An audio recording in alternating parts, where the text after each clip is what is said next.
I think the 60s and 70s are kind of the time when we experimented with fame.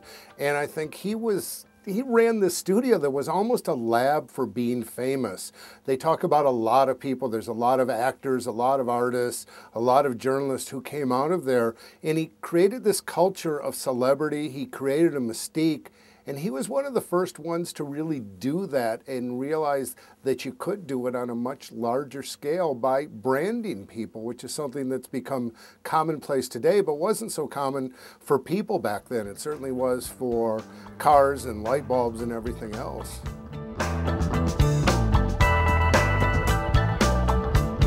I think he would say, be authentic and have fun with it, because nobody had more fun with it. What you knew about Warhol was he was in on the joke. And I often tell my celebrities, you gotta be in on the joke. When I worked with Monica Lewinsky, we went on Saturday Night Live. She said, why would we do that? And I said, we have to show that you get the joke. And, you know, early on in my career, I represented LA Gear, the sneaker company. And I got a story for him in a major business publication. I got an advance copy faxed to me. That was the old days when we faxed.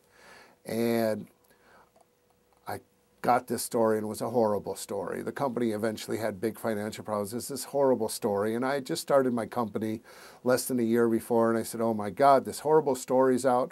My business is going to go under. I'm going to be out on the streets eating dog food. And I called a friend of mine and I said, it's over. And he said, Howard? I said, yeah. He said, it's tennis shoes. And I've never forgotten that, because 99% of the time, it's tennis shoes, okay? It's tennis shoes. It's not life or death struggles that we're talking about here. And so you're allowed to make a mistake. That's the human condition, is to make mistakes. And we live in this great Judeo-Christian culture that allows you to make mistakes as long as you apologize, appear contrite. Why did OJ get convicted again? Because he wasn't contrite, okay? It wasn't so much about the mistake as the lack of contrition on his part. He stood in court and said, I didn't do anything wrong. If he had said, I made a mistake, I acted out of arrogance, I think the judge and the jury would have been a little more sympathetic towards him.